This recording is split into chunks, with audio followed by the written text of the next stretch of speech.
Olá, queridos irmãos, queridos, graça e paz a todos, que Deus o abençoe de maneira gloriosa no nome do Senhor e Salvador Jesus. Queridos, eu estou aqui em casa, como você pode perceber, e eu quero aqui compartilhar o seu coração.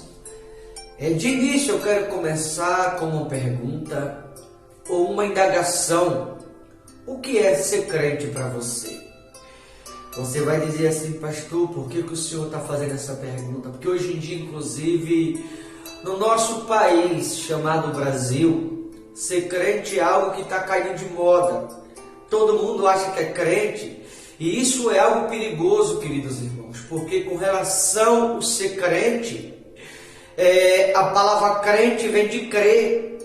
E quando eu creio em algo ou em alguém, eu vou abrir mão de tudo por conta daquilo em quem eu estou crendo. E hoje em dia muitas pessoas dizem ser crente, muitos, não são poucos, só que nem todos abrem mão por aquilo em que eles dizem estar crendo. Ou seja, se eu creio em Jesus Cristo, eu tenho que abrir mão de tudo, porque eu creio no meu Deus. Se eu creio em Jesus Cristo, eu tenho que abrir mão do pecado, porque eu creio no amor de Jesus. Se eu creio em Jesus Cristo, eu tenho que abrir mão do meu eu tenho que abrir mão de determinadas companhias, eu tenho que abrir mão de determinados lugares que frequento. Quando eu creio de fato em alguém, eu vou abrir mão de todas as outras coisas para que eu viva aquilo em que eu estou crendo. Para que você entenda melhor, 2 Coríntios capítulo 7, versículo 9 diz assim: agora me alegro, não porque foste contristados, mas porque foste contristado para arrependimento, pois foste contristado segundo Deus, para que de nossa parte nenhum dano sofresse. Isso aqui é uma linguagem de metáfora para que você entenda, onde quando a Bíblia menciona a palavra contristado segundo Deus, como diz aqui, a Bíblia está dizendo o seguinte, que alguém quando aceita Cristo, ou quando resolve andar com Cristo, deve levar em consideração que tem um preço a ser pago. Por isso que a Bíblia menciona a palavra contristado. Porque com relação a seguir a Cristo, ou ser discípulo de Jesus, eu tenho que entender que eu tenho que estar pronto ou disposto a renunciar. Então, o contristado aqui, na verdade, é renunciar. É eu abrir mão do meu é eu abrir mão de determinadas amizades, de determinados lugares que frequento, abrir mão do vício, abrir mão, muitas vezes, do eco, abrir mão do engano, do pecado, do orgulho. E quando se trata de abrir mão do nosso queridos, abrir mão de determinadas amizades, de determinados lugares que muitas pessoas frequentam, isso é algo que vai nos entristecer. Por que vai nos entristecer? Porque se trata de você abrir mão daquilo que agrada a si mesmo.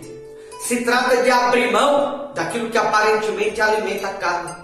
Abrir mão daquilo que agrada ao nosso Isso vai nos entristecer. Mas a tristeza que nos é causada como cristão, diz aqui a palavra no versículo 9 do capítulo 7 de 2 Coríntios, essa tristeza que como cristão vamos enfrentar, vai gerar em nós arrependimento.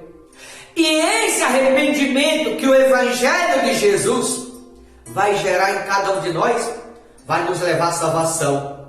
Então, andar com Deus tem um preço a ser pago.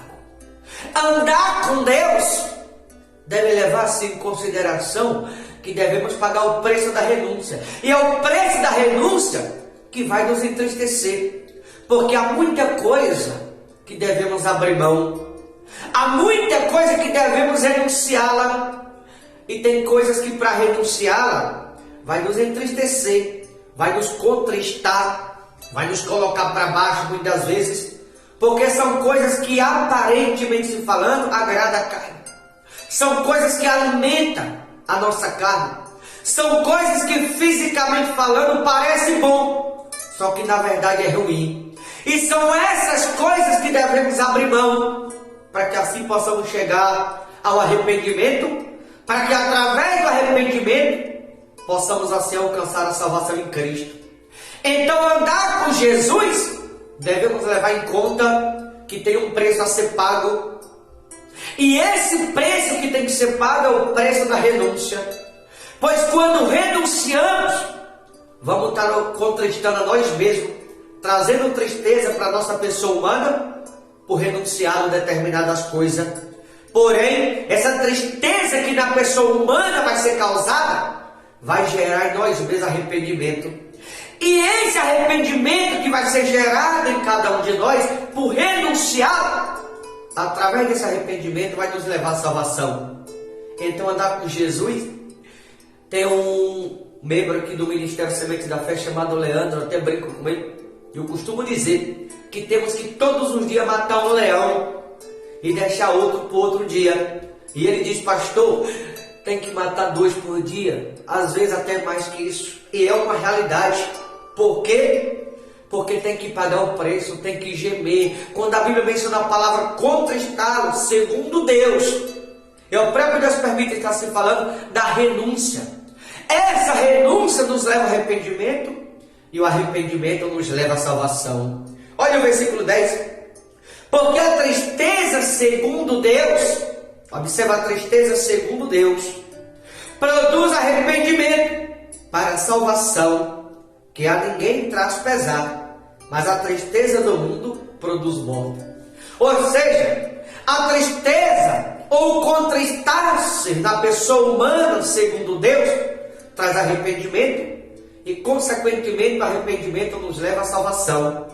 Essa tristeza nos causada segundo Deus, está se falando da renúncia. Por isso que eu mencionei no início a linguagem de metáfora.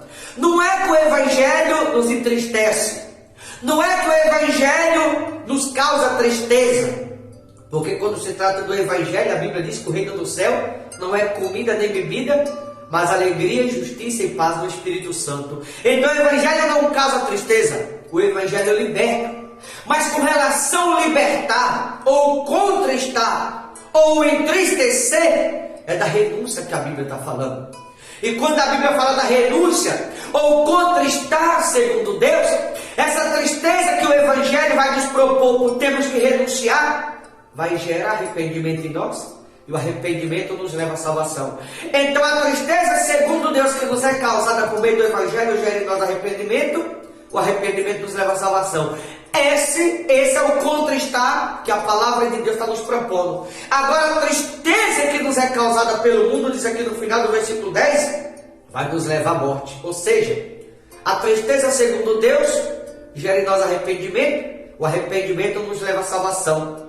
Mas a tristeza do mundo causa morte na nossa própria vida. Então, andar com Deus, queridos, é pagar o preço. Andar com Deus é se entristecer a maioria das vezes. Andar com Deus é chorar. Andar com Deus é gemer muitas vezes. Andar com Deus é você ter pulso firme para dizer não.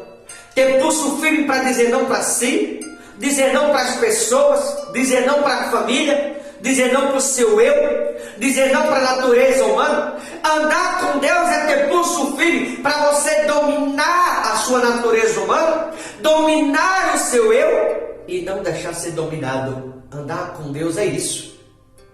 Por isso que a Bíblia menciona a palavra contristar. Porque quando se trata do andar com Deus, é entristecer a nossa natureza humana. E esse entristecer vai gerar em nós arrependimento, que é doloroso entristecer a nós mesmos. É doloroso ficar contra nós mesmos. É doloroso ficar contra a nossa vontade. É doloroso dizer não para alguém. É doloroso você renunciar a determinadas coisas, abandonar determinadas companhias, determinados lugares que frequenta. É doloroso dizer não para nós mesmos. Mas esse contristar vai gerar em nós arrependimento, e o arrependimento nos leva à salvação. Essa é a tristeza que nos é causada pelo Evangelho, que tem que se pagar o preço da renúncia. O bom é que haverá salvação para aqueles que pagam o preço. Agora, aqueles que preferem a tristeza do mundo, ou andar segundo o mundo, aí a Bíblia diz: esses estão caminhando para a morte. Eu finalizo esta mensagem deixando uma indagação no seu coração. Para onde você está caminhando? Rumo à salvação ou para um outro caminho. A tristeza, segundo Deus, produz arrependimento, arrependimento e salvação. Mas a tristeza, segundo o mundo, produz morte em nós mesmos. Para onde você está caminhando? Boa reflexão, forte abraço. Deus te abençoe em nome de Jesus.